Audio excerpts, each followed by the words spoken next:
One thing that I've been told about myself from my parents or any adult is that I don't drink nearly enough water that the human body needs. I thought that wasn't going to be big of a deal for me. Well, if that was true, you wouldn't be watching this video. That started a chain reaction to me being in the worst health I've been. This story started 3 years ago. This was another time where I barely drank anything for the last week. And as any person would, I was getting dehydrated. This isn't what I'm talking about when I'm referring to poison. Knowing me being very unobservant, I didn't really notice it, but my mother definitely did. She pointed out that my lips were getting dry, and that is a key symptom for dehydration. I should know this wasn't anything new to me. Like any other time, she made me drink 2 tall glasses of water, with ice, every day. This didn't really help my dehydration, and it didn't help my blood either. Listen, it was a big step for me peeing 3 times a day to like 10. I was concerned if I was going to need a bigger bladder. But the thing is, I was at a point where there wasn't much turning back. After a week, she saw it wasn't getting much better. Doesn't help it was summer in Australia. So, being a good mother, she decides to get a doctor's advice on what to do. Could have just googled what to do, that probably could have kept me from this video. So we do so, and he suggests that we keep doing what we're doing, and for me to put on lip balm. No, no, no! And also to take some pills that would help me somehow. I don't know how. I was supposed to take the pills twice a day, which I did because I'm a good boy. But this was digging my grave. So I'm taking the pills, and they're working, but I refuse to wear the lip balm. Get that thing away from me! And for the first few days, whatever it was in that thing, it was working. But if it was all happy and dandy again, you wouldn't be here, so just keep listening. After a while, my lips are becoming crusty again, and my mum noticed. She doesn't let a single thing out of sight, and takes me to the same doctor. How much money are you keeping in your bank? Okay, so he takes a look at me and tells us to up the amount of water and pills. Great plan. But despite this, it didn't stop. If anything, it was spreading from my face down to my neck.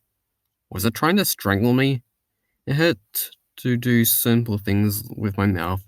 If food was too big, I'd have to go hungry, and I would just speak even less than before. If I opened my mouth too far, not only would I be in a world of pain, my lip would bleed. Also, I had to keep myself away from pretzels. What world do we live in where I can't have pretzels? After another visit to another doctor.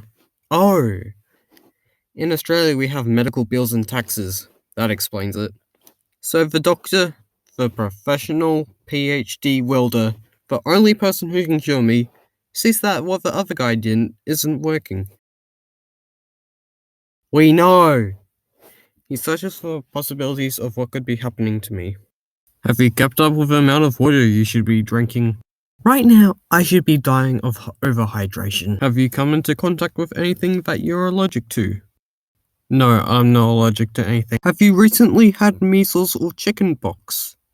No, that means that it'll only get worse when I do. Have you taken any medicine that is new to you? Wait a minute, I knew the lip balm was evil! Turns out the lip balm wasn't evil, and I was perfectly fine with hydration. You found out the reason why I wasn't getting better was because the pills I was taking were made out of something I was allergic to. At that point in time, I wasn't aware of any allergies I had, so it took a while to find out what it was. So when the previous doctor said for me to take my pills, I was taking in the thing that was bad for me. The thing I'm allergic to is a thing in antibiotics called amoxicillin, and they had to find a cure for that. Without that chemical, that eliminates a lot of choices. The doctor said for me to just take vitamin C pills and I'd be alright, and unlike the other doctor, he was right, for the rash had gone within a week. He also said I was lucky that I didn't take all the pills, or else my whole body would have been like my face, and I would have definitely broken out the hives. And thanks to Jaden Animations, I know that isn't a pleasant experience. It also helped me to remember the story and make a video on it. So thanks, Jaden, even though you're probably not watching this. Anyway, the doctor called it lucky. I called it unlucky that the whole situation even happened. So if there's any sort of lesson to teach here, is that you should know all of your allergies before you take any medication.